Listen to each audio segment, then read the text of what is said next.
तो हमारे आज के चैप्टर का नाम, हमारा आज का चैप्टर वो है फाइनल अकाउंट ऑफ कंपनी, कंपनियों के अंतिम खाते। आइए देखते हैं भाई कि यहाँ पर किस तरह की बातें होनी है, फाइनल अकाउंट ऑफ कंपनी में क्या बातें होनी है। तो ध्यान देना, अभी हम लोगों ने एक चैप्टर खत्म किया है, इंट्रोडक्शन कह लीजिए कि कॉर्पोरेट अकाउंटिंग का इंट्रोडक्शन। आपने सारे बेसिक टर्म्स जान लिए हैं। अच्छा, खुशहाल कह रहे हैं पेंसिल क्लोज कर दीजिए। जी ठीक है। हाँ, तो क्या बात हो रही थी बच्चों कि ये हम लोगों ने भी चैप्टर खत्म किया है इंट्रोडक्शन, और नया चैप्टर शुरू हो रहा है। तो हमारे चैप्टर का नाम है फाइनल अकाउंट ऑफ कंपनी, या कुछ लोग कहते हैं फाइनेंशियल स्टेटमेंट, यानी कंपनियों के अंतिम खाते या वित्तीय विवरण। तो ये चैप्टर का नाम, ध्यान दीजिएगा बच्चों। फाइनल अकाउंट बराबर फाइनल अकाउंट बराबर दो स्टेटमेंट। तो फाइनल अकाउंट बराबर दो स्टेटमेंट। पहले का नाम स्टेटमेंट ऑफ पीएनएल और दूसरे का नाम बैलेंस शीट। तो क्या समझ आई बात आपको कि फाइनल अकाउंट बराबर कितने स्टेटमेंट? दो स्टेटमेंट। पहले का नाम स्टेटमेंट ऑफ पीएनएल, दूसरे का नाम बैलेंस शीट। ध्यान देना बच्चों, फाइनल अकाउंट बराबर दो स्टेटमेंट। पहले स्टेटमेंट से क्या पता चलता है जी? पहले स्टेटमेंट से पता चलता है प्रॉफिटेबिलिटी, फायदा नुकसान। तो पहले स्टेटमेंट से प्रॉफिटेबिलिटी पता चलती है, फायदा नुकसान पता चलता है। यानी कंपनी को कितना प्रॉफिट हुआ या कंपनी को कितना लॉस हुआ, ये पता चलता है पहले स्टेटमेंट से। और दूसरे स्टेटमेंट से क्या पता चलता है? कंपनी की फाइनेंशियल कंडीशन या फाइनेंशियल पोजीशन। तो दूसरे स्टेटमेंट से ये बात पता चलती है कंपनी की फाइनेंशियल कंडीशन या फाइनेंशियल पोजीशन। ठीक, आइए फटाफट से रिवाइज करते हैं। अब हम बच्चों से पूछेंगे फाइनल अकाउंट बराबर कितने स्टेटमेंट? फटाफट से बताओ, सामने दिख रहा है आपको मगर फिर भी आप बताओ। चलो, बच्चे कहते हैं सर फाइनल अकाउंट बराबर दो स्टेटमेंट। ठीक, पहले का नाम स्टेटमेंट ऑफ पीनल, दूसरे का नाम बैलेंस शीट। जल्दी से बताओ कि स्टेटमेंट ऑफ पीनल से कंपनी को क्या पता चलता है? स्टेटमेंट ऑफ पीनल से कंपनी को क्या पता चलता है? बच्चे कहते हैं प्रॉफिट या लॉस, कि हमारे कंपनी को प्रॉफिट हुआ कि लॉस हुआ। प्रॉफिट हुआ तो कितना, लॉस हुआ तो कितना, यह पता चलता है। अच्छा बच्चों, और बैलेंस शीट से क्या पता चलता है? बैलेंस शीट से, जी हाँ सही बोला आपने, बैलेंस शीट से पता चलती है कंपनी की फाइनेंशियल कंडीशन। फाइनेंशियल कंडीशन तो आप पता लगाएं कि फाइनेंशियल कंडीशन या फाइनेंशियल पोजीशन, सर इसका मतलब क्या होता है? प्रॉफिट लॉस तो हम समझ रहे हैं कि प्रॉफिट लॉस का मतलब हुआ कि कंपनी को फायदा हुआ या नुकसान हुआ, लाभ हानि। लेकिन ये फाइनेंशियल कंडीशन का मतलब क्या होता है बच्चों? फाइनेंशियल कंडीशन का बहुत ही आसान सा मतलब होता है, फाइनेंशियल कंडीशन का बहुत ही आसान सा मतलब होता है लोन चुका पाने की क्षमता, लोन चुका पाने की कैपेसिटी, एबिलिटी। तो फाइनेंशियल कंडीशन का मतलब क्या होता है बच्चों? लोन चुका पाने की क्षमता, लोन चुका पाने की कैपेसिटी। हम आपसे पूछते हैं, धीरू भाई अंबानी के दो पुत्र, बड़ा भाई मुकेश अंबानी, छोटा भाई अनिल अंबानी। छोटा भाई अनिल अंबानी, उसके पास रिलायंस कम्युनिकेशन, रिलायंस पावर, कुछ और कंपनियां। आप बताओ बच्चों, छोटे भाई अनिल अंबानी की जो कंपनियां हैं वो अपना लोन चुका पाने में सक्षम नहीं है। तो फाइनेंशियल कंडीशन अच्छी की बुरी? अनिल अंबानी छोटा भाई, उसका जो कंपनियां हैं वो सब लोन चुका पाने में सक्षम नहीं है, बहुत कर्जे में है। तो अनिल अंबानी की कंपनीज की फाइनेंशियल कंडीशन अच्छी की बुरी? हाँ, बच्चे कह रहे हैं बुरी। जी हाँ, बुरी, फाइनेंशियल कंडीशन बुरी। ठीक, एक कंपनी है, उसका नाम है इन्फोसिस। और इन्फोसिस ने जो लोन ले रखे हैं वो बड़े आराम से वक्त आने पे चुका लेगी। इन्फोसिस कहती है हमने भी लोन लिया है लेकिन हम अपने लोन को समय से चुका पाने में सक्षम हैं। तो बच्चों इन्फोसिस की फाइनेंशियल कंडीशन कैसी है? अच्छी है, बिल्कुल अच्छी है। अच्छा बच्चों, छोटा भाई अनिल अंबानी, बड़ा भाई मुकेश अंबानी। तो बड़े भाई मुकेश अंबानी जिनके पास बहुत सी कंपनीज है, चलो उनकी सबसे famous company Reliance industries limited.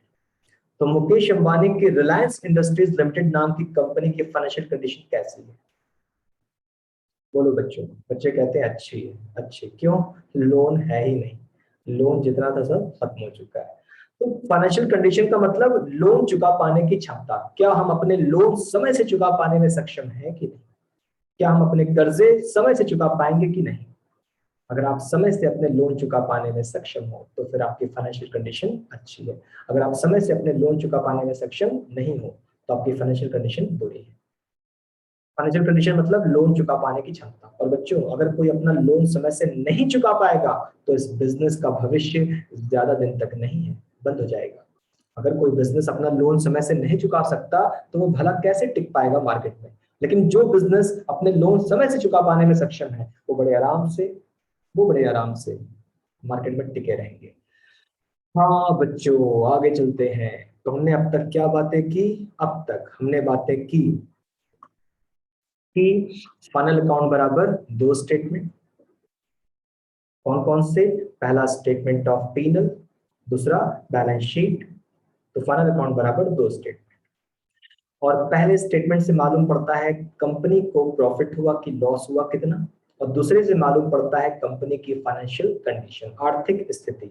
आर्थिक स्थिति मालूम पड़ती है कि कंपनी प्रॉफिट में है कि सॉरी कंपनी अपने लोन चुका पाने में सक्षम है कि नहीं। बच्चों अब तक कोई क्रॉस क्वेश्चन है आपके तो फटाफट पूछो, अदरवाइज हम अगली लाइनों पर चलना चाहते हैं। जल्दी बोलो। चलो अभी तक जवाब आया है नो सर, कोई दिक्कत नहीं। फाइनल अकाउंट बराबर दो स्टेटमेंट।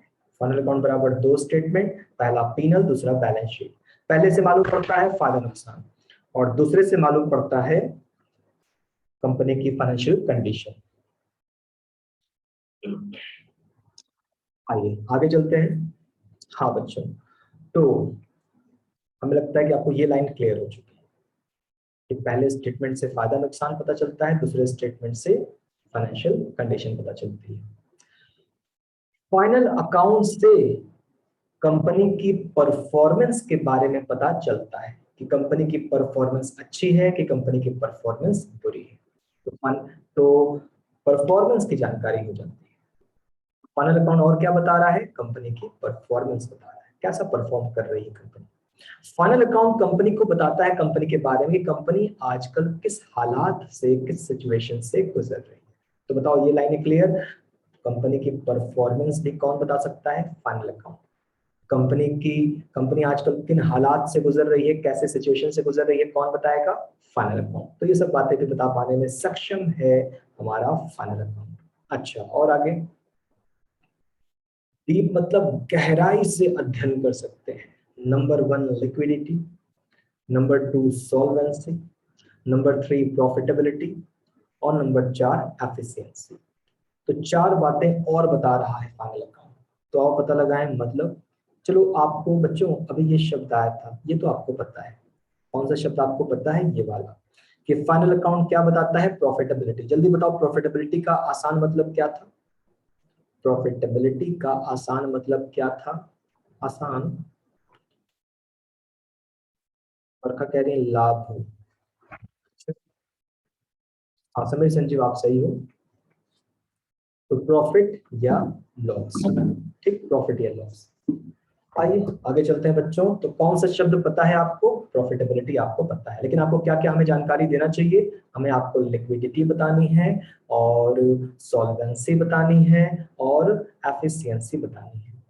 चलो पहले ये प्रॉफिटेबिलिटी तो आप समझ गए कि फाइनल अकाउंट बताएगा कंपनी को फायदा हुआ कि नुकसान हुआ, ये तो आप समझ गए। चलो एफिशिएंसी बताते हैं। एफिशिएंसी तो एक होते हैं संसाधन। संसाधन मतलब रिसोर्सेस। रिसोर्सेस तो जैसे आप लोग अभी क्लास कर रहे हो तो आपके पेरेंट्स ने आपको मोबाइल दे रखा है क्लास करने के लिए। तो ये आपके पास क्या है? संसाधन, कि मुझे क्लास करने के लिए मोबाइल दिया गया है। आपके पेरेंट्स ने क्या और क्या कर रखा है जी, उन्होंने आपको जो है बुक्स दिला रखी हैं, कॉपी बैग दिला रखा है, स्टेशनरी आइटम्स दिला रखे हैं, संसाधन, तो बुक्स वगैरह भी आपके पास है। आपके पेरेंट्स ने किसी कॉलेज में आपका एडमिशन करवा रखा है, फीस भर रखी है, हमारी कोचिंग में भी एडमिशन करा रखा है इस ऑनलाइन कोचिंग में, और फीस भर रखी है। तो बच्चों, और हो सकता है कि शायद आपको उन्होंने साइकिल या फिर बाइक वगैरह भी दे रखी है कि आप पढ़ाई करो। तो आपको पढ़ने के लिए बहुत सारे क्या उपलब्ध कराए गए हैं, संसाधन। तो हर बच्चों को, मैक्सिमम बच्चों को उनके गार्जियन, उनके पेरेंट्स संसाधन उपलब्ध कराते हैं। मगर कुछ बच्चे बस टाइम बर्बाद करते हैं, सिर्फ टाइम बर्बाद करते हैं, 5 मिनट भी नहीं पढ़ते।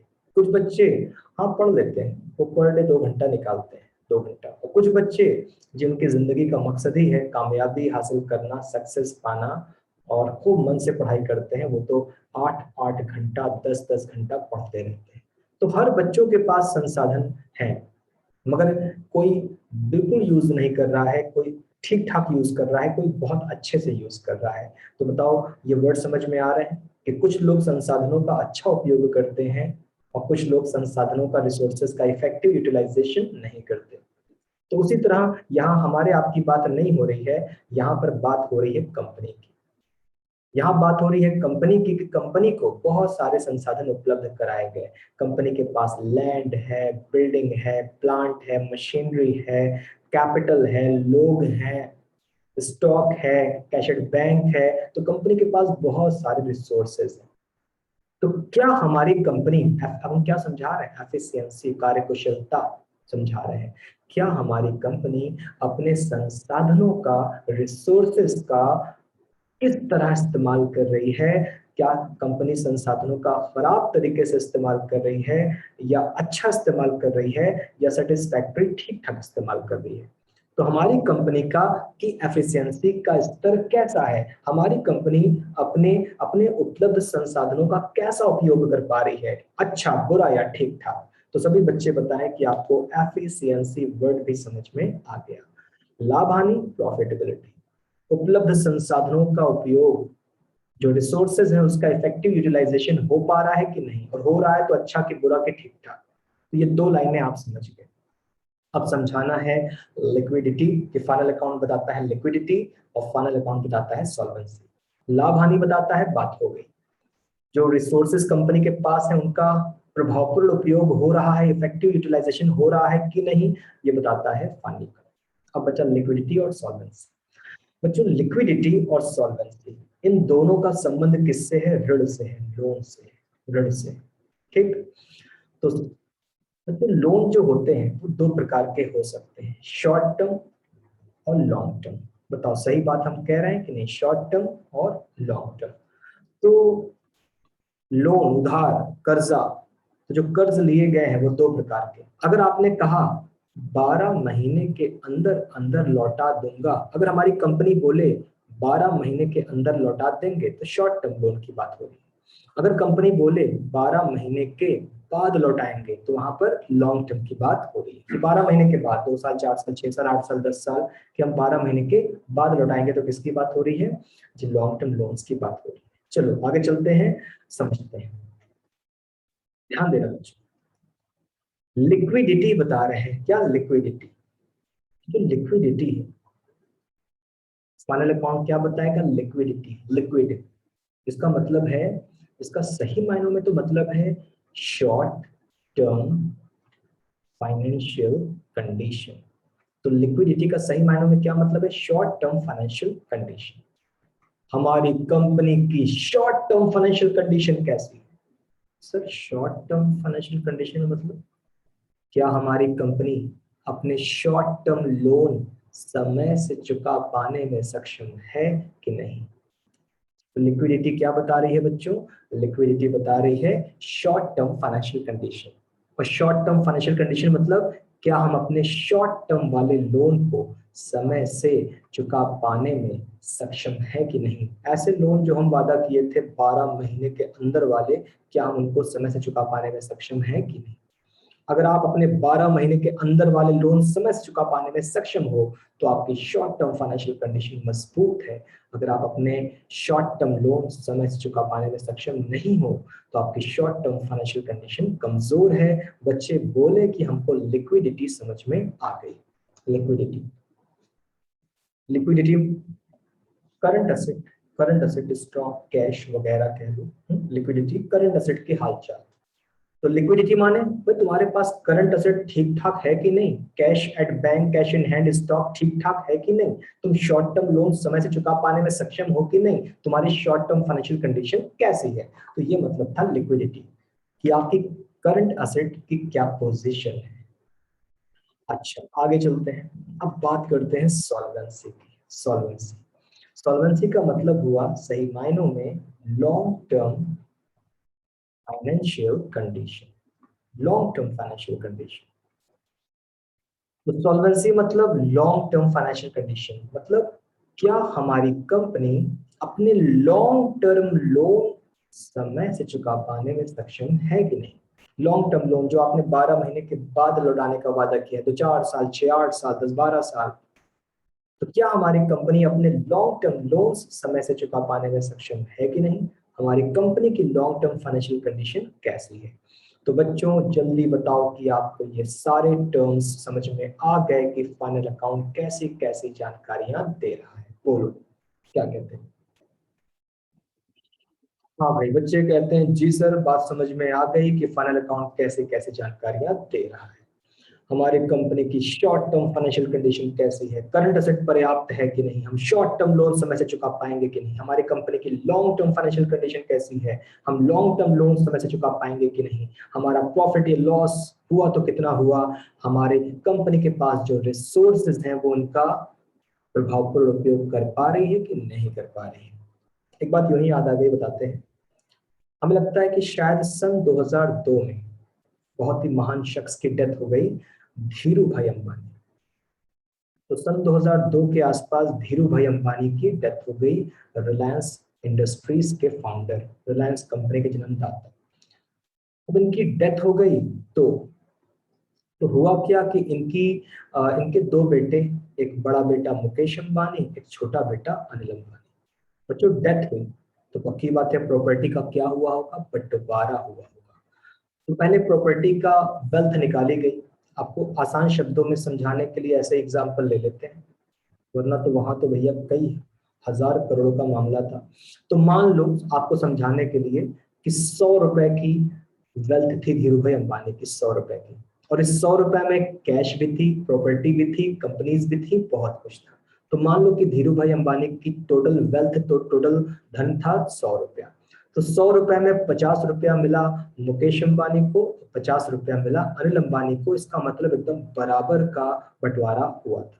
ये बात अलग है उस समय केस चलने लगा था, सुप्रीम कोर्ट तक मामला पहुंच गया था, काफी दिनों तक दोनों भाई खूब लड़ रहे थे। छोटा भाई ज्यादा बदमाशी कर रहा था अनिल अंबानी, बड़े भाई तो काफी शांत स्वभाव के, वो बहुत केस कोर्ट में था, सुप्रीम कोर्ट में बहुत बदनामी हो रही थी। बाद में लोगों ने बीच बचाव किया और मुकेश अंबानी की, धीरू भाई अंबानी की वाइफ, मुकेश अंबानी की मम्मी कोकिला अंबानी, उन्होंने कहा मुकेश अंबानी से तुम हमेशा से शांत रहते आए हो, मान जाओ कोई बात नहीं। दरअसल आपको कोई झगड़ा क्यों हो गया, दरअसल बात ये थी कि धीरू भाई अंबानी ज्यादा मानते थे किसको, मुकेश अंबानी को, अनिल अंबानी को उतना कम मानते थे। कारण था लव मैरिज। लव मैरिज मतलब दरअसल क्या बताएं आपको, अनिल अंबानी जो थे, संजय दत्त की एक पूर्व गर्लफ्रेंड थी, उनसे इन्होंने शादी कर ली थी, टीना अंबानी। तो बहुत नाराज थे धीरू भाई अंबानी की वजह से।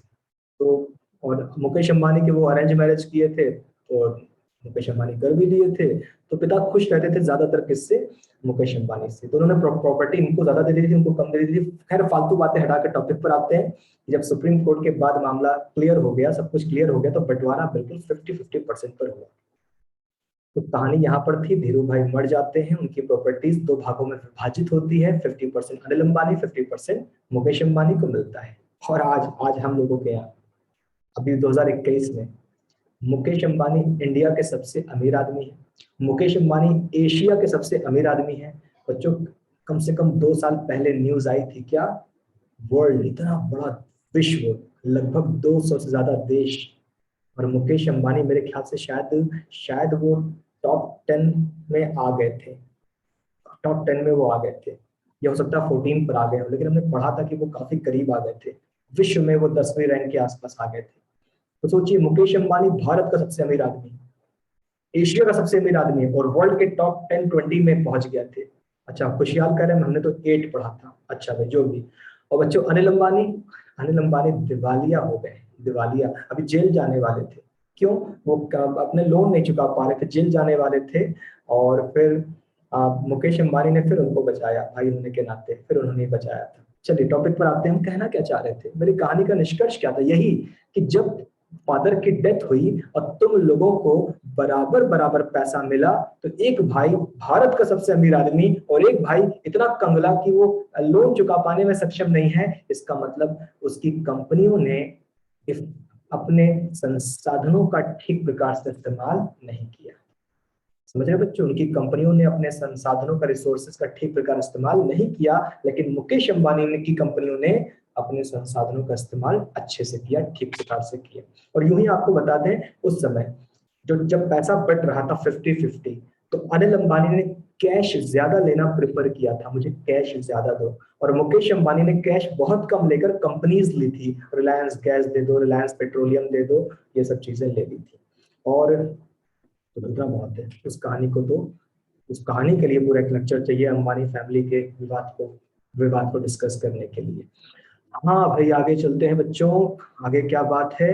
हाँ, फाइनल अकाउंट क्या देता है? इंफॉर्मेशन। तो फाइनल अकाउंट देता है सूचनाएं, और सूचनाएं बोर्ड ऑफ डायरेक्टर्स के पास जाती हैं, और तब डायरेक्टर्स क्या लेते हैं? डिसीजन, निर्णय। तो फाइनल अकाउंट मदद करता है निर्णय लेने में। फाइनल अकाउंट सूचनाएं देता है, सूचनाएं बोर्ड ऑफ डायरेक्टर्स के पास जाती हैं, और तब बोर्ड ऑफ डायरेक्टर्स उन सूचनाओं से कुछ अच्छे निर्णय लेते हैं।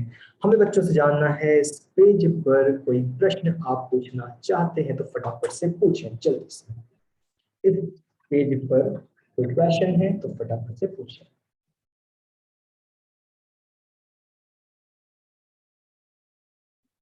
हाँ, क्या जवाब आ रहा है? क्लियर, कोई क्वेश्चन नहीं, ठीक है। आइए आगे चलते हैं। हाँ भाई बच्चों, आगे चलते हैं। यहाँ पर मीनिंग लिखी है, चलो समझते हैं। अगली बात ध्यान दीजिएगा, ध्यान दीजिएगा बच्चों। अब कुछ और बातें करते हैं, कुछ और बातें। बच्चों ध्यान देना, देश की सारी कंपनी, देश की सारी कंपनी किस एक्ट के तहत आती है? सामने लिखा भी है, देश की सारी कंपनी किस एक्ट के तहत आती हैं, किसके दायरे में काम करती हैं? हाँ, चलो बच्चे कह रहे हैं सर पढ़ लिया। क्या पढ़ लिया? कंपनीज एक्ट 2013 के अंतर्गत आती हैं। यहाँ जो बातें लिखी हैं, हर कंपनी को फॉलो करना पड़ता है। देश की सारी कंपनियां किसका कहना मानती हैं? कंपनीज एक्ट 2013 में लिखे प्रोविजंस को मानती हैं। और एक बोर्ड भी आप जानते हो, NCLT, national company law tribunal, तो जब आपस में अटैच्ड ही हैं। तो कंपनियां, सारी कंपनियां कंपनीज एक्ट 2013 को फॉलो करती हैं। बच्चों, क्या हम कल बताए थे कि सारी कंपनियों में कुछ लिस्टेड है, कुछ अनलिस्टेड है? बोलो, क्या हम ऐसा कुछ बताए थे आपको? इन कंपनियों में, देश में सारी कंपनियों में कुछ लिस्टेड है जिसे आप कहते हो पब्लिक कंपनी, और कुछ अनलिस्टेड है जिसे आप कहते हो प्राइवेट कंपनी। तो बच्चों, देश की हर कंपनी तो कंपनीज एक्ट 2013 के अंतर्गत आती है, बात मानती है। तो ये बताना, एक सेबी कोई होता था, SEBI, securities and exchange board of India, क्या इनकी बात भी देश की सारी कंपनी मानती है? क्या इनके रूल्स भी देश की सारी कंपनियों पर लागू होते हैं? बच्चे कह रहे हैं सर नहीं। तो कौन, सेबी की बातें कौन मानता है भाई? चलो जवाब आ गया है कि sir securities and exchange board of India की बातें, इनकी बातें सिर्फ और सिर्फ लिस्टेड कंपनियां मानते हैं, लिस्टेड कंपनियां, ये कह लो पब्लिक कंपनी। तो सेबी की बात सिर्फ कौन मानता है? लिस्टेड कंपनी मानती है। मुझे ये बताना, लिस्टेड और अनलिस्टेड कौन सी कंपनी बड़ी है? कैपिटल के मामले में कौन सी कंपनी बड़ी है? लिस्टेड माने शेयर बाजार में है, अनलिस्टेड माने शेयर बाजार में नहीं है, लिस्टेड माने पब्लिक है, अनलिस्टेड माने प्राइवेट है। तो कौन कंपनी बड़ी है? Listed company. इसमें जनता का बहुत पैसा लगा है, लिस्टेड कंपनी। जनता की सुरक्षा करने के लिए कौन है? जनता के पैसों की सुरक्षा के लिए SEBI, securities and exchange board of India. आइए बच्चों टॉपिक चेंज करते हैं। कंपनीज एक्ट की बातें तो देश की हर कंपनी मानती है, लेकिन जो बड़ी वाली कंपनी है, लिस्टेड पब्लिक कंपनी, वो सेबी की बात उसको माननी पड़ती है, सेबी की बात भी उसको माननी पड़ती है। तो ध्यान देना, एक क्वेश्चन पूछते हैं। मेरा सवाल है, साल भर में कितनी बार फाइनल अकाउंट बनता है? साल भर में कितनी बार फाइनल अकाउंट बनता है? और बच्चे कहते हैं सर साल भर में एक बार फाइनल अकाउंट बनता है। एकदम सही जवाब, एकदम सही। और बच्चों, ऐसा कह कौन रहा है? ऐसा कौन कह रहा है कि साल भर में एक बार फाइनल अकाउंट बनाओ? कौन कह रहा है? कंपनीज एक्ट कह रहा है। तो देश की सारी कंपनियां साल भर में एक बार फाइनल अकाउंट बनाती हैं।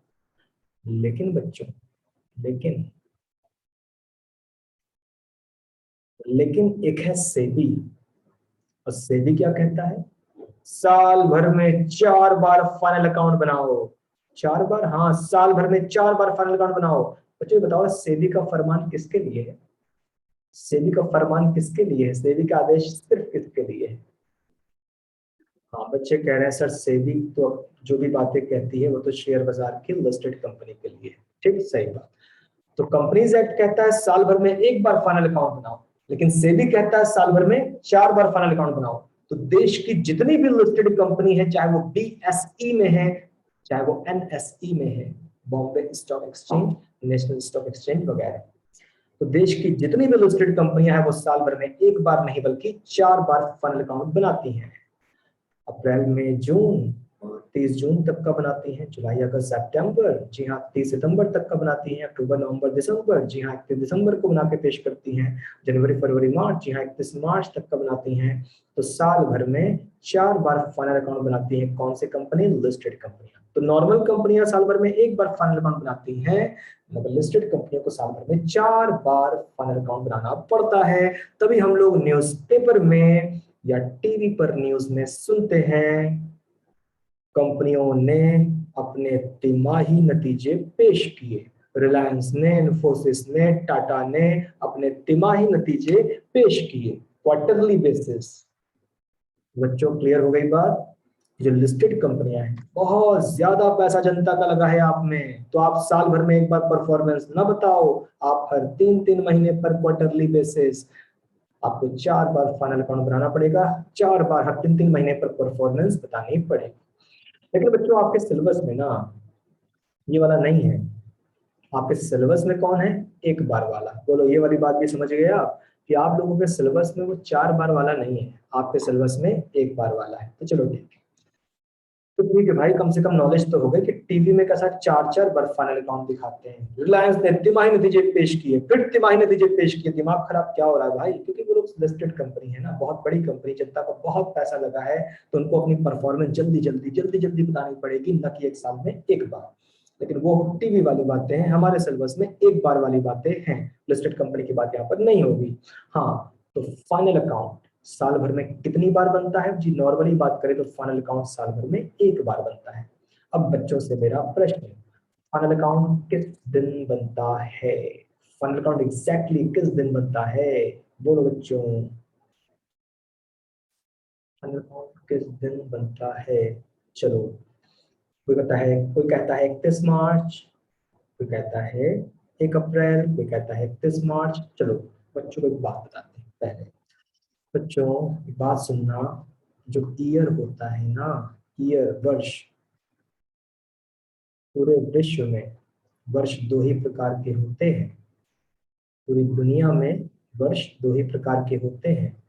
एक होता है कैलेंडर ईयर और एक होता है फाइनेंशियल ईयर। तो पूरी दुनिया में कितने ईयर होते हैं? 2 तरह के ईयर होते हैं। कैलेंडर ईयर वो है जो 1 जनवरी को शुरू होता है और 31 दिसंबर को समाप्त होता है। फाइनेंशियल ईयर वो है जो 1 अप्रैल को शुरू होता है और 31 मार्च को समाप्त होता है। तो एक होता है कैलेंडर ईयर, एक होता है फाइनेंशियल ईयर। कुछ व्यापारी कैलेंडर ईयर इस्तेमाल करते हैं, कुछ व्यापारी फाइनेंशियल ईयर इस्तेमाल करते हैं, कुछ फर्में कैलेंडर ईयर अपनाती हैं, कुछ फर्में फाइनेंशियल ईयर अपनाती हैं। तो जिसका मन जो जैसे अपनाए, लेकिन बच्चों जो हमारी कंपनी है ना, जो हमारी कंपनी है, तो हमारे कंपनीज एक्ट ने साफ कह दिया है कि कंपनियों को कैलेंडर ईयर की परमिशन नहीं है, कंपनियां हमेशा फाइनेंशियल ईयर अपनाएंगी। तो बच्चों कंपनियां सिर्फ और सिर्फ कौन सा ईयर अपनाती हैं? वो कभी कैलेंडर ईयर नहीं अपना सकती, वो फाइनेंशियल ईयर अपनाती है। बोलो कॉन्सेप्ट क्लियर है आपका कि कंपनियों का साल का पहला दिन 1 अप्रैल होता है और कंपनियों का साल का लास्ट डे 31 मार्च होता है। कंपनियां क्या प्रेफर नहीं करती, क्या नहीं अपनाती? कैलेंडर ईयर नहीं अपनाती, कंपनियां हमेशा सिर्फ फाइनेंशियल ईयर अपनाती हैं। लेकिन जब आप कोई बुक्स खोलोगे और सवाल देखोगे तो कभी कभी आपको ऐसे भी सवाल दिखेंगे कि साल का पहला दिन 1 जनवरी और साल का आखिरी दिन 31 दिसंबर। तब आप मेरे पे शक करोगे कि गुरु जी तो बताए थे कि कंपनियां हमेशा अप्रैल से मार्च चलती हैं और किताब में देखो जनवरी से दिसंबर लिखा है। तो बच्चों हमें एक बात का जवाब दो, क्या किताब में सवाल आपको सिखाने के लिए होते हैं? क्या वहां लिखी हर बात सच ही होती है? लॉजिकली किताब में सवाल आपको सिखाने के लिए है कि हर बात एकदम सही से लिखी है वहां? बोलिए। तो ध्यान देना बच्चों, किताबें सिर्फ सिखाने के लिए होती हैं, वहां लिखी हर बात सही नहीं होती। तो मान लो कि किताब में जनवरी से दिसंबर लिखा है तो आपको सवाल सिखाया जा रहा है, लेकिन लॉजिकली असली दुनिया से वो सही नहीं है। समझ गए बात आप कि असली दुनिया की बात करो तो असली दुनिया में कंपनियों को एकदम अलाउ नहीं किया गया है। कहा गया फाइनेंशियल ईयर अपनाओ। देखो इनकम टैक्स वाले फाइनेंशियल ईयर, जीएसटी वाले फाइनेंशियल ईयर, हमारे मैक्सिमम लोग जो है बॉडीज फाइनेंशियल ईयर, तो तुम काय वो कैलेंडर ईयर अपनाओगे? तो कंपनियों को मना है, इंडिविजुअल को मना नहीं है, पार्टनरशिप फर्म को मना नहीं है, association of person body of individual उन लोगों को मना नहीं है, लेकिन कंपनियों को मना है भाई कि आपको तो फाइनेंशियल ईयर ही अपनाना होगा। तो कंपनियां हमेशा फाइनेंशियल ईयर अपनाती हैं। हाँ बच्चों लौट आते हैं, हम क्या पूछ रहे थे? हमने कहा बताओ, नॉर्मली बताओ कि हमारी कंपनी साल भर में कितनी बार फाइनल अकाउंट बनाती है नॉर्मली? तो आपने कहा सर सिलेबस के अकॉर्डिंग जिस साल भर में एक बार फाइनल अकाउंट बनता है। लेकिन दिमाग में नॉलेज भी डाल दी कि असली दुनिया में जो लिस्टेड कंपनी है, शेयर बाजार वाली पब्लिक कंपनी, वो साल भर में 4 बार बनाती है। वो सेबी के अंतर्गत आती है, सेबी मन कहता है 3-3 महीने पर पेश करते जाओ। तो नॉलेज वाली बातों की किताबी बातों पर आते हैं। साल भर में एक बार फाइनल अकाउंट बनता है। चलो सर फाइनल अकाउंट किस दिन बनता है? जो फाइनल अकाउंट साल के लास्ट डे बनता है। फाइनल अकाउंट किस दिन बनता है बच्चों? साल के आखिरी दिन। तो फटाफट डेट बताओ, वो डेट क्या है? फाइनल अकाउंट साल के अंतिम दिन बनाया जाता है, तो बताओ वो डेट क्या है? बच्चे कहते हैं सर फाइनल अकाउंट साल के लास्ट डे बनता है और वो डे है 31 मार्च। ठीक, 31 मार्च। तो फाइनल अकाउंट साल में एक बार बनता है, फाइनल अकाउंट साल के आखिरी दिन बनता है। चलिए यहां तक की बात क्लियर हो गई। अगली बात करते हैं सुनना। अगली बात यह है कि फाइनल अकाउंट जो है, फाइनल अकाउंट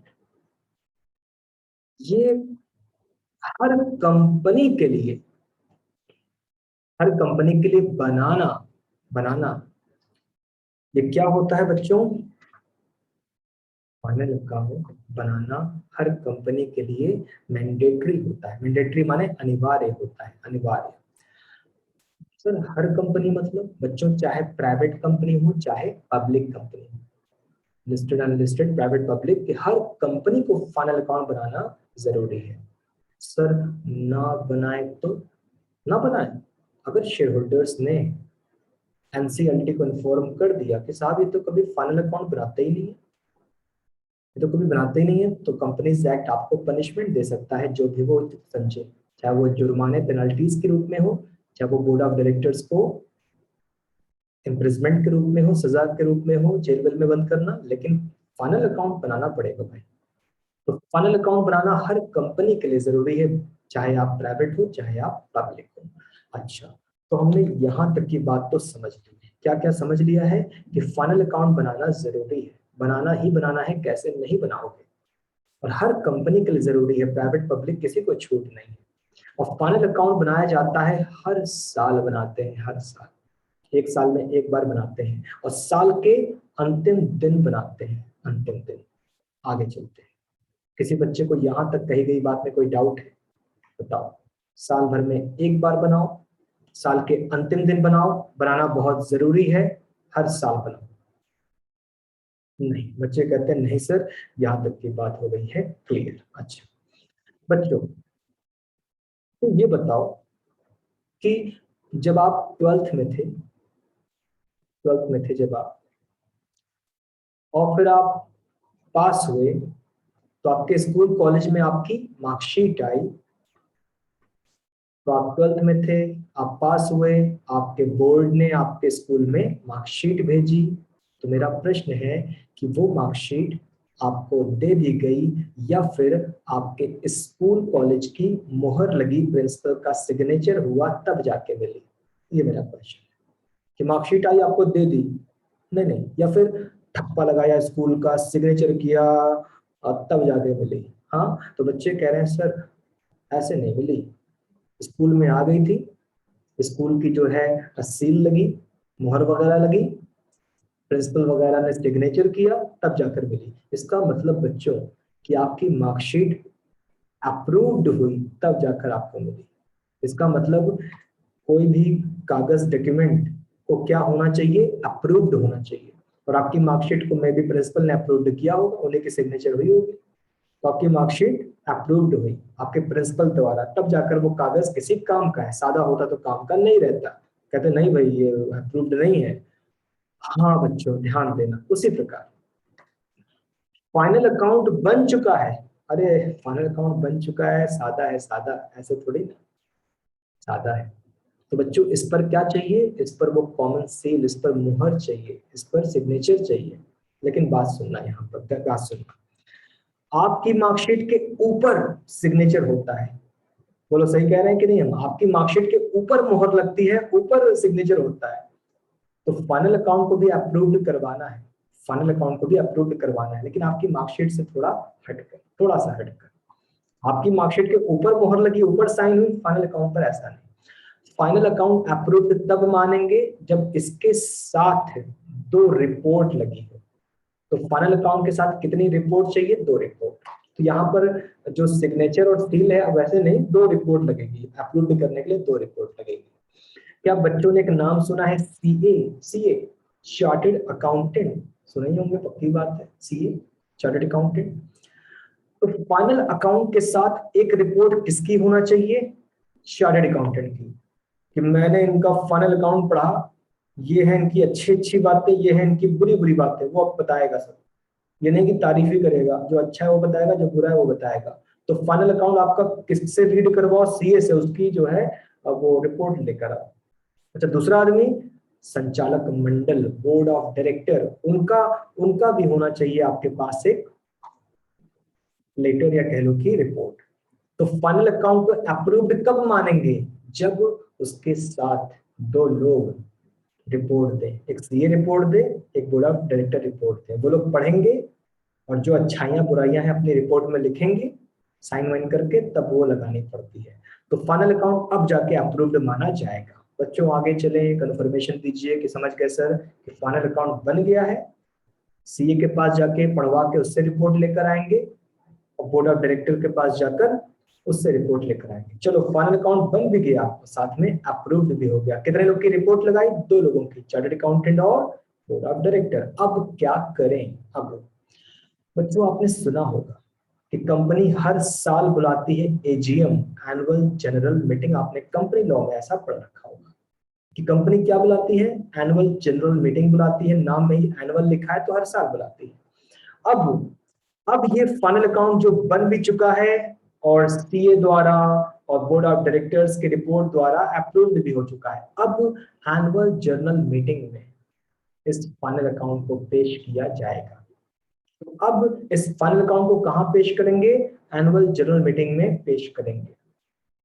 तो कोई डायरेक्टर होगा, कोई कंपनी का डायरेक्टर होगा, वो आएगा स्टेज पर, और वो जो है एनुअल जनरल मीटिंग में इस फाइनल अकाउंट को पढ़ के सुनाएगा। जैसे रिलायंस इंडस्ट्रीज लिमिटेड में हम सुनते हैं, आज Mukesh Ambani annual general meeting में सबको संबोधित करेंगे, फनल अकाउंट पढ़ेंगे, कुछ और घोषणाएं करेंगे, तो ऐसे ही कुछ समझ लो कि कोई डायरेक्टर एनुअल जनरल मीटिंग में उस फनल अकाउंट को रीड करके सुनाएगा, बताएगा, बाकी जो लोग बैठे होंगे उनको फोटोकॉपी वगैरह भी मिल जाती है और वेबसाइट पर तो रहता ही है। तो ये funnel account annual general meeting में पढ़ के सबको सुनाएंगे। कौन सुनाएगा? वही बोर्ड ऑफ डायरेक्टर, वो सुनाएंगे। लेकिन बच्चों, बोर्ड ऑफ डायरेक्टर जो है, जो फनल अकाउंट लेकर पहुंचे हैं, वो दो साल का फनल अकाउंट लेकर पहुंचे हैं। तो बोर्ड ऑफ डायरेक्टर जो स्टेज पर खड़े होकर पढ़ रहे हैं फनल अकाउंट, वो दो फनल अकाउंट लाए हैं, दो फनल अकाउंट, एक जो अभी बनाए हैं और एक पुराना वाला। समझे बच्चों? तो जो इस साल अभी अभी बना है वो फनल अकाउंट, और जो पिछले साल, एक साल पुराना, वो फनल अकाउंट। तो बोर्ड ऑफ डायरेक्टर जब भी स्टेज पर आते हैं तो अपने साथ कितने फनल अकाउंट लेकर आते हैं? दो फनल अकाउंट लेकर आते हैं, एक जो अभी बना है ताजा ताजा और एक बासी पुराना वाला। वो दोनों पढ़ते हैं। पिछले साल की शेयर कैपिटल, इस साल की शेयर कैपिटल, पिछले साल के लोन, इस साल के लोन, पिछले साल के फिक्स एसेट, इस साल के फिक्स एसेट, पिछले साल का करंट एसेट, इस साल का करंट एसेट। आप बताओ बच्चों, अगर वो ऐसे पढ़ के सुनाएंगे तो क्या शेयर होल्डर संतुष्ट हो जाएंगे? हाँ, क्या सारे मेंबर संतुष्ट हो जाएंगे? अच्छा अच्छा, इस चीज में बढ़ा है, इस चीज में घटा है, इसमें बढ़ा है, इसमें घटा है पिछले। तो समझ रहे हो बच्चों कि अगर 2 साल का पढ़ के सुनाएंगे तो लोग क्या कर सकेंगे? कंपैरिजन, कि किन किन चीजों में कंपनी ने प्रोग्रेस की है, किन किन चीजों में रिडक्शन आया है, कहाँ हमने अच्छा किया है, कहाँ हमने बुरा किया है। बोलो बोलो बच्चों की समझ गए कि जब भी बोर्ड ऑफ डायरेक्टर्स वहां आएंगे, 2 साल का फाइनल अकाउंट लेकर आएंगे, इस साल वाला, पुराना साल वाला, दोनों को रख के पढ़ेंगे। पिछले साल कैपिटल इतनी थी, इस साल इतनी हो गए, रिजर्व इतने थे, इतने हो गए, क्रेडिटर इतने थे, क्रेडिटर इतने हो गए, लैंड इतनी थी, इतनी हो गई। वो हर चीज को ऐसे पढ़ के बताएंगे कि भाई क्या हुआ है, कैसे हुआ है। चलिए आगे चलते हैं। तो फिर एनुअल जनरल मीटिंग बड़ी बोरिंग होती है। ऐसे हम बता रहे हैं, बड़ा अच्छा लग रहा होगा आपको, असली वाली बड़ी बोरिंग सी होती है। हाँ भाई, आगे चलते हैं, क्योंकि बोर्ड ऑफ डायरेक्टर पढ़ रहे होते हैं और बाकी साथ में मोबाइल चला रहे होते हैं, गप्पे मार रहे होते हैं, बातचीत कर रहे होते हैं, नाश्ता पानी कर रहे होते हैं, वही होता है। हाँ, तो आगे चलते हैं बच्चों। इस पेज पर कुछ पूछना है आपको, बोलो फटाफट। कुछ पूछना है। बरखा सर, आपने रियल में ज्वाइन किया है? देखो बरखा, एक बात बताते हैं आपको, कि आप सारे बच्चे, कई दिन से क्लास चल रही है, हमने आपको बताया कि हम शेयर्स खरीदते हैं। बोलो कि हम शेयर्स खरीदते हैं। अब नहीं खरीद रहे हैं आजकल, लेकिन 2011 में मेरा डिमैट अकाउंट वगैरह खुला था। तो बच्चों, जो जो एक शेयर होता है, इक्विटी शेयर की बात कर रहे हैं, एक शेयर दरअसल एक वोट का काम करता है। एक शेयर दरअसल एक वोट का काम करता है। तो हमने भी शेयर खरीदे, कई कई कंपनी के खरीदे, तो हम तो उनके शेयर होल्डर हैं, और उनका एक शेयर एक वोट है, तो मेरे पास वोट था। तो जब भी कंपनी में कोई फैसला होता था, फैसला, जब भी कोई कंपनी में फैसला होता था, तो ईमेल आता था, ईमेल, इस तारीख को वोटिंग है, आइए वोट डालिए। चाहे आके डालिए, चाहे इलेक्ट्रॉनिकली डाल दीजिए, लेकिन वो बुलाते थे कि यहाँ इस प्लेस पर मीटिंग है, आप आइए। तो वोट डालते समय भी बुलाते थे, और जब कंपनी की एनुअल जनरल मीटिंग होती थी तो भी ईमेल आता था, आप एक आप ज्वाइन की है, देखा है, कुछ ज्वाइन की है, देखा है कि क्या होता है। और बदमाशी होती है, और क्या। जैसे आप सोचो, रिलायंस रिलायंस इंडस्ट्रीज का एक शेयर 2,000 रुपए का है, 2,000 या 2,100 रुपए का है, ठीक, 2,100 रुपए का। तो आप में किसी ने 2,100 रुपए का एक शेयर खरीदा, ठीक, और हमने हमने 100 शेयर खरीदे। अब हम 100 शेयर खरीदेंगे तो हमें पड़ जाएगा 2,10,000 का। तो आपके पास 1 शेयर है, 1 शेयर, मेरे पास 100 शेयर है। लेकिन बच्चों, जब मीटिंग होगी ना, जब मीटिंग होगी तो आपको भी इनवाइट करेंगे और हमें भी इनवाइट करेंगे। भले आपके पास एक शेयर है बट आप भी मालिक हो, और मेरे पास 100 शेयर है, हम भी मालिक है, हम दोनों को इनविटेशन मिलेगा, हम दोनों को। कि मालिक आप छोटे मालिक हो, हम बड़े मालिक हैं। जैसे कल हमने बताया था, फेसबुक में 60% शेयर कैपिटल मार्क जकरबर्ग की है, तो बड़े मालिक है। और रिलायंस इंडस्ट्रीज में हमने क्या बताया था कि लगभग 50% से थोड़ा सा कम था, कैपिटल अंबानी फैमिली के पास है। तो ये लोग बड़े मालिक हैं, लेकिन मालिक तो हर कोई है, छोटा या बड़ा। लेकिन आप सोचो कि आप एक शेयर खरीदे हो, आप भी पहुंचोगे मीटिंग में, कोई रोक तो सकता नहीं। जो छोटे वाले होते हैं ना भाई, छोटे वाले इतनी बदमाशी करते हैं, हम क्या बताएं। वो बदमाशी करते हैं, जाएंगे वहां पर 2100 रुपए का शेयर है तो सोचेंगे पूरा नाश्ता खा जाए हम भाई, वहां पे पैकेट वगैरह नाश्ते का इंतजाम रहता है, खूब खाएंगे खूब खाएंगे। हाँ, तो हमारे साथ गए थे एक साहब इसी तरह के थे, जो एक शेयर खरीदे थे 10 20 50 रुपए का, नाश्ता करने पहुंच गए वहां पर, खूब खाए कायदे से खाए, खाए पिए, सीट पर बैठने के बजाय लेट भी गए।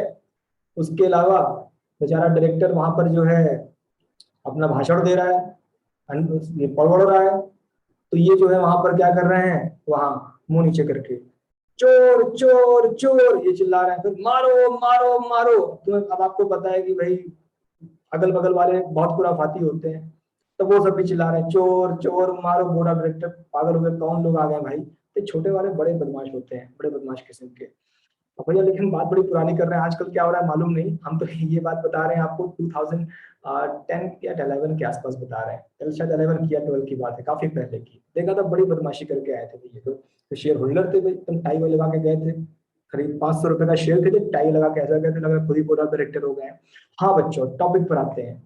तो कहाँ थे हम लोग जी, हम लोग थे कि फाइनल अकाउंट साल भर में एक बार बनता है, एक बार साल के आखिरी दिन बनता है, बनाना होता है जरूरी, नहीं बनाओगे तो कंपनीज एक्ट देगा पनिशमेंट।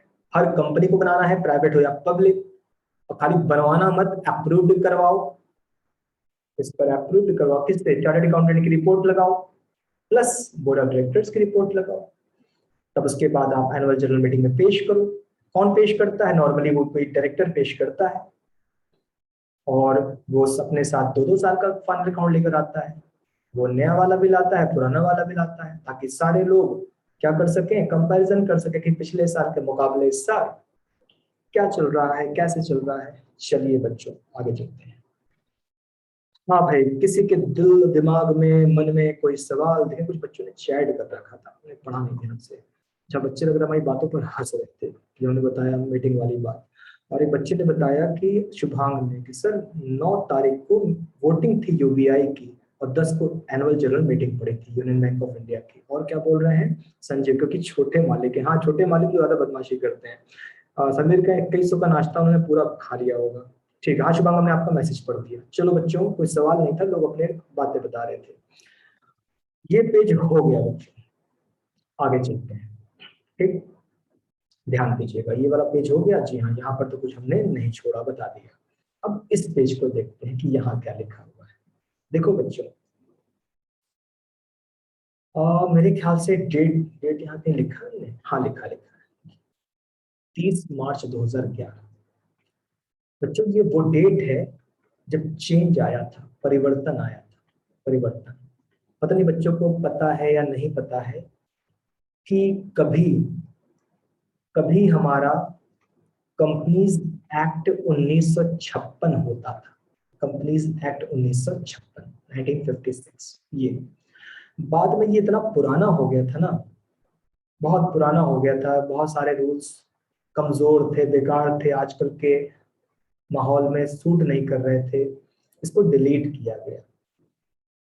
और फिर हम आपको बताए भी थे, सचिन पायलट थे, कॉरपोरेट मंत्रालय संभाल रहे थे कांग्रेस गवर्नमेंट में, तो वो जो है बनाए थे कंपनीज एक्ट 2013। बच्चों जरा पुराने एक्ट की बात करते हैं, क्योंकि ये तो 2013 में डिलीट हुआ था ये वाला, ध्यान देना जो। तो बच्चों ध्यान देना कि जो हमारा कंपनीज एक्ट 1956 था, वहां क्या था, वहां फॉर्मेट था, फॉर्मेट। फाइनल अकाउंट बराबर 2 स्टेटमेंट, एक का नाम था प्रॉफिट एंड लॉस अकाउंट और एक का नाम था बैलेंस शीट। ठीक, तो उस जमाने कितने स्टेटमेंट थे, 2, पीनल अकाउंट बैलेंस शीट। बच्चों आप जरा गौर करो, प्रॉफिट एंड लॉस अकाउंट, मगर जरा पीछे चलते हैं, पीछे तो ध्यान देना कि प्रॉफिट एंड लॉस अकाउंट, यहां देखो, क्या आपको आजकल वाले में कहीं प्रॉफिट एंड लॉस अकाउंट दिख रहा है? बोलो, आजकल वाले में कहीं आपको प्रॉफिट एंड लॉस अकाउंट दिख रहा है? जी नहीं, स्टेटमेंट दिख रहा है, स्टेटमेंट ऑफ पी। तो बच्चों पुराने वाला कुछ और था, नया वाला कुछ और है। तो कभी कभी क्या हुआ था, कभी यही हुआ था कि पहले जो फाइनल अकाउंट था, फाइनल अकाउंट नाम था पीएनएल अकाउंट, अब नाम बदलकर हो गया है स्टेटमेंट ऑफ पीएनएल, यानी अकाउंट क्या बन गया, स्टेटमेंट। पहले थी बैलेंस शीट, हाँ माना कि आज भी नाम है बैलेंस शीट। तो क्या पुराना स्टेटमेंट और नए स्टेटमेंट नाम बदला है जी? बैलेंस शीट का नाम तो नहीं बदला है, लेकिन प्रॉफिट एंड लॉस अकाउंट का नाम बदल के पड़ गया है स्टेटमेंट ऑफ पीएनएल। ये पड़ गया, तो नाम बदल गया है। अच्छा, और सर नाम बदला है, काम भी बदला है? हाँ बच्चों, फॉर्मेट की ऐसे की तैसी हो रखी है, एकदम फॉर्मेट बदल दिया, एकदम बदल दिया, फॉर्मेट एकदम बदल दिया। हाँ बच्चों, पुराने से कोई मैच ही नहीं है, एकदम बदल दिया। तो पुराना पीनल अलग तरीके से बनता था, नया पीनल अलग तरीके से बनेगा, पुरानी बैलेंस शीट अलग तरीके से बनती थी, नई बैलेंस शीट अलग तरीके से बनेगी। नाम भी बदला और फॉर्मेट भी बदला। अगर आप कहोगे सर क्यों बदला, कारण किसने बनाया था? सचिन पायलट। कभी कॉर्पोरेट जगत में काफी उनको नॉलेज थी, सचिन पायलट।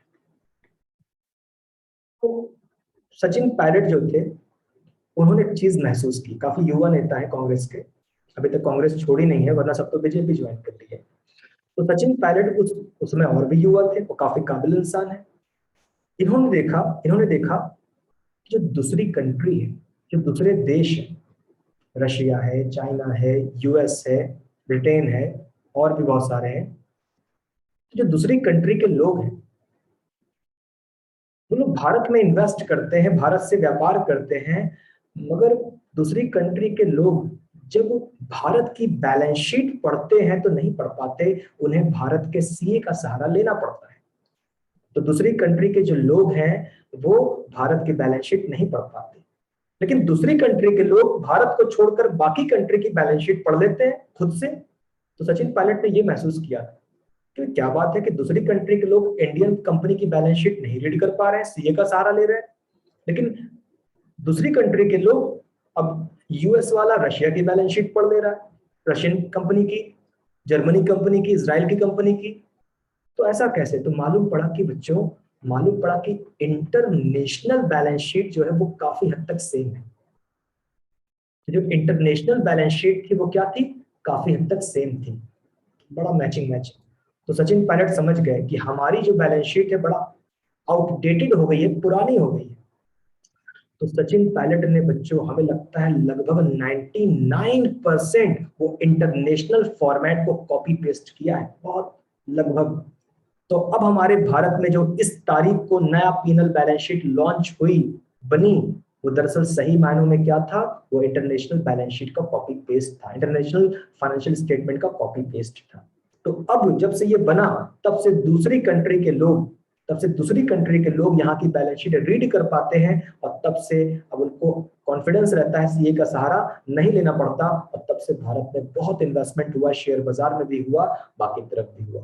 तो क्या बच्चों को ये बात समझ में आ गई कि क्यों फॉर्मेट बदलने की आवश्यकता पड़ी? दूसरे देश के लोग हमारे घिसी पिटी पुराने ढर्रे पर चल रही फाइनल अकाउंट को रीड नहीं कर पा रहे थे, भारतीय सीए का सहारा ले रहे थे, लेकिन जब से वो चीज बदली, ये नया फॉर्मेट आया जो सही मायनों में इंटरनेशनल बैलेंस शीट पीनल का कॉपी पेस्ट है, तब से वो लोग बड़े आराम से इसको रीड करने लगे। ये बात थी। तब से और इंडिया तरक्की किया और बिजनेस तरक्की किए, लोग कॉन्फिडेंस में आए, शेयर मार्केट में इन्वेस्टमेंट, एफआईआई का बढ़ गया। हाँ बच्चों, तो नाम किसका बदला? बैलेंस शीट का नाम नहीं बदला, फॉर्मेट बदल गया। पीनल का नाम भी बदला, पहले नाम था पीनल अकाउंट, अब नाम पड़ गया स्टेटमेंट ऑफ पीनल। बरखा, ये सर ये बात पता नहीं थी, आज पता चली। हम अक्सर बहुत सारी बातें किताब से नहीं करते, न्यूज़पेपर वगैरह, न्यूज वगैरह से बता देते हैं। आइए आगे चलते हैं बच्चों। तो पीनल अकाउंट नाम था, बदल के हो गया स्टेटमेंट ऑफ पीनल। देखो जो अकाउंट होता है ना, अकाउंट लेजर होता है ना, लेजर,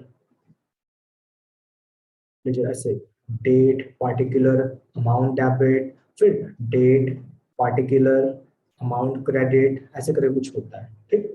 ये होता है अकाउंट, एक तरफ डेबिट, सामने पटरी क्रेडिट, ऐसे करके। जो स्टेटमेंट होता है ना बच्चों, स्टेटमेंट, लो क्या कर दिया हमने, हाँ, तो अकाउंट तो हमने आपको बता दिया कि अकाउंट का क्या मामला है। अब आइए जरा बात करें कि स्टेटमेंट का क्या मामला है। स्टेटमेंट। जो जो स्टेटमेंट होता है अकाउंट में, एक तरफ डेबिट एक तरफ क्रेडिट, जो स्टेटमेंट होता है वो कुछ यूं होता है, यूं होता है, ऐसा ही होता है। अमाउंट लिखते जाओ, अमाउंट लिखते जाओ, अमाउंट लिखते जाओ, लिखते जाओ, ऐसे स्टेटमेंट होता है, बस नीचे जाता जा रहा है। और अकाउंट क्या था? अकाउंट ऐसे था, particular amount debit, particular amount credit. तो बच्चों ध्यान देना कि आमने सामने इसको बोलते हैं हॉरिजॉन्टल फॉर्म, आमने सामने। और ऊपर से नीचे इसको बोलते हैं वर्टिकल फॉर्म, वर्टिकल फॉर्म, ऊपर से नीचे। तो जो अकाउंट होते हैं डेबिट के सामने क्रेडिट, इधर amount debit, particular amount debit, particular amount credit, आमने सामने, ये होता है हॉरिजॉन्टल फॉर्म। और स्टेटमेंट होता है ऊपर से नीचे वर्टिकल फॉर्म। तो क्या बच्चे समझ गए कि कभी पीनल का नाम क्या था? पीनल अकाउंट नाम था, तो वही रहा होगा, इधर डेबिट इधर क्रेडिट। मगर अब क्या पड़ गया? स्टेटमेंट ऑफ पीनल, तो ऐसे ऊपर से नीचे की तरफ है, वर्टिकल फॉर्म। क्लियर हो गई बात बच्चों? बताओ बताओ बताओ, क्लियर हो गई बात आपको? पेजेस क्लियर हो चुके हैं, बात क्लियर हो गई है कि अब जो है चीजें बदल चुकी हैं, नाम भी बदला, फॉर्मेट भी बदल गया। तो बच्चे कह रहे हैं हाँ सर, हमको बात यहाँ तक समझ में आ गई है कि फाइनल अकाउंट बराबर जो भी बातें थी आपने सब बता दी हैं। देख लें क्या बच गया जी। हमें लगता है कि हमने लगभग बातें आपको बता दी है, नए फॉर्मेट की बातें भी बता दी है। बच्चों हमें लगता है कि क्लास को हमें आज एंड करना चाहिए। आज की क्लास लगभग 1 आवर हो भी चुके हैं, और हम कल तक बाकी टॉपिक कल वाली क्लास से बताएंगे। यानी कल हम आपको बैलेंस शीट पढ़ाना चालू कर देंगे, बैलेंस शीट। ठीक है, कोई प्रश्न है आप तो आप पूछ लो, अदरवाइज हम क्लास को एंड करते हैं। कल हमने शेयर बाजार आपको पढ़ाया था। कल की क्लास का थोड़ा रिस्पॉन्स दो कि कैसा लगा था आपको। खुशहाल पीडीएफ कैसे मिलेगा सर? पीडीएफ डाल दिया है, चेक करो। पीडीएफ मार्ट पड़ा हुआ, आपने चेक नहीं किया होगा शायद आप। बच्चों कल का शेयर मार्केट क्लास कैसा लगा आपको? कुछ समझ में आया, नहीं आया, ठीक लगा, या कुछ कमी थी? हमें समझे कहते हैं इंटरेस्टिंग था, विश्वास बढ़िया था, यूजफुल फॉर ऑल स्टूडेंट। अच्छा भाई बरका, हमको तो अच्छा लगा, इसलिए हम हर्षद मेहता सीरीज भी देखे। इतनी बहुत लंबी सीरीज थी, 8-9 पार्ट्स थे।